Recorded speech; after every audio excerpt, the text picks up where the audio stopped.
module. The case study says, William is a single father. He has 3 children. Their ages are 6, 8, and 10. William sees his children every other weekend. This upcoming weekend, aside from their normal routines, William has planned to take the children on a bike ride to Teton National Park. This is a yearly event they do together as a family. The day before he is to pick up his children, his ex-wife calls to ask if the children can stay with her for the weekend. There's an extended family dinner and cousin sleepover that the children have been invited to. The children see the maternal side of the family 2 to 3 times a month. If William says yes, he will miss the weekend of parenting time, which will mean it will be 3 weeks before he sees his children. If he says no, the children will miss the family get-together. Should William say yes or no? Alright, and we have a couple of questions that we want to discuss with this. The first question is, what are the risks to the family? So, what are some risks of William's relationship with his kids if he lets them go versus keeping his plans with their biking trip to Teton National Park? And let's even talk about the risks of the mom's relationship if she makes the kids stay home with her or if she lets them go with their dad. Because I think there are risks on both sides of that relationship. I agree. So, I think one of the risks that they will have if the kids don't go or are not able to go with their dad will be the risk in their relationship. Because of this trip, it's a relationship builder, and they will not be able to see their dad for 3 weeks if they don't go on this trip. So I think one of the risks would be a lack of more of a connection and intimacy in the family. I agree. In doing my reading for this case study, like doing some research, I actually found that divorce, while it causes problems for the parents, also obviously causes problems for the children. And one of the biggest ways to prevent a lot of those issues from developing is keeping a strong relationship between both sets of parents, both the parents that have custody over them. So in this case, it would be the mom, and the relationship with the father, who's not the custodial parent. They only see twice a month for weekends, you know. And I think this bike trip definitely, like you said, is a relationship builder. In the Principles of Wholesome Recreation document that was in our reading for the case study, it says that, let me pull it up real quick so I can be looking at it, but there are 4 blessings from rituals, and I think this activity is definitely a ritual where the case study said it happens once a year. It says the blessings from rituals are activities are more frequent, develops closer relationships, there's a clear sense of identity, and it develops strong values. And I think where this family is a split family, those are even more important in this situation than they would be in a family where both parents are present. I completely agree with that. Also,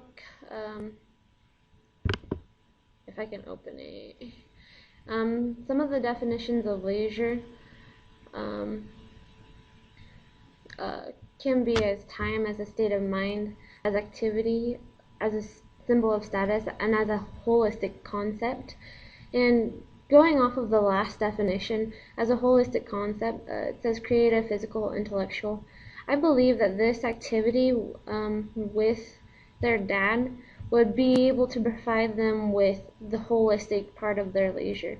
It would provide them with activity, it would provide them with a different perspective on life, to be able to round it out more than just spending time with their mom or with their cousins that they see 2 or 3 times a month. And I think there are definitely, I agree with that, but I think there are also risks to the relationship with their mom and letting her kids go with her dad. I mean, obviously she's not spending that time with them, but I think it's also what she wanted them to stay home for was to spend time with their cousins, which isn't necessarily spending time with her anyway. And so I think there's not as much of a risk to the relationship with her and the kids as there is to William and the kids. So, alright, that brings us into the next topic. And you kind of just talked about it. It says, what are the definitions of leisure? Are they participating in aimless leisure or in recreation, and how do you know? Sam.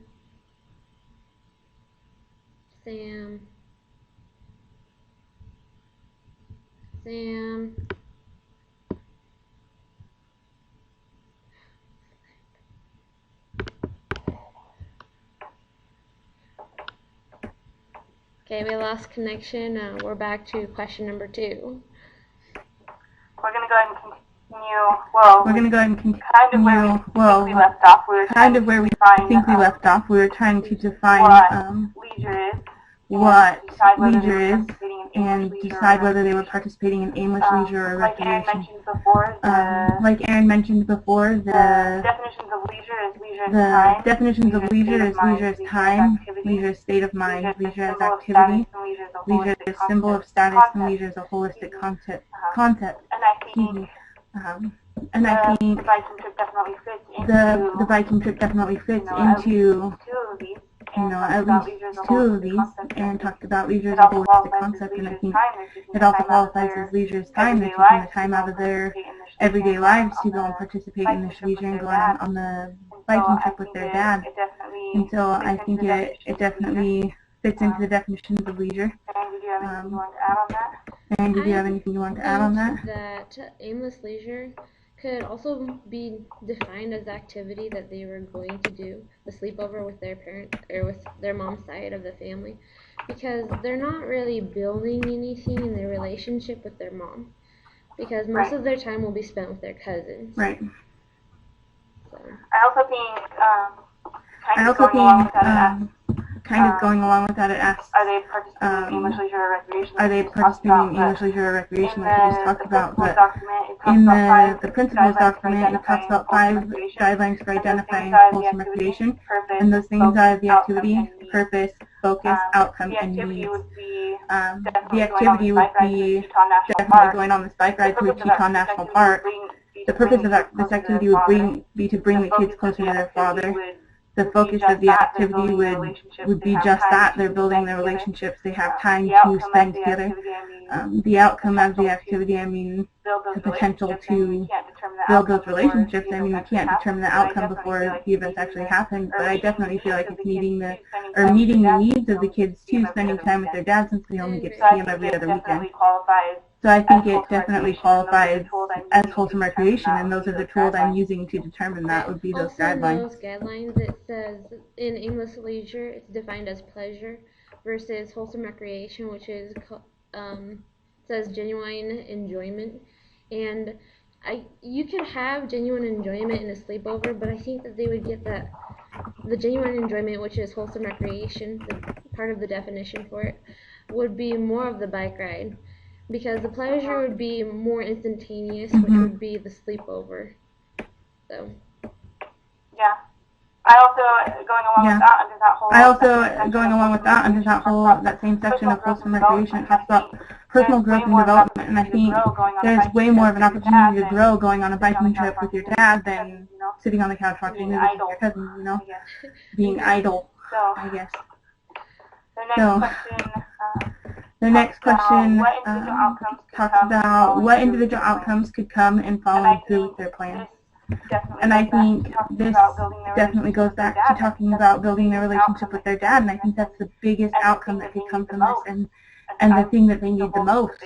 And I would be so bold as to say that, because, I mean, coming from a split household, I know what it's like to not have a relationship with one parent or the other at certain times, and you really have to work to develop those relationships.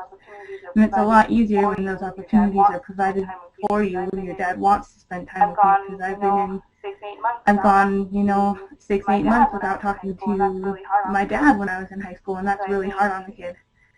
And so I think definitely giving them the opportunity where their dad wants to spend time with them is important, because these kids, they're 6, 8, and 10, when they get to be teenagers, they might not necessarily want to hang out with their dad.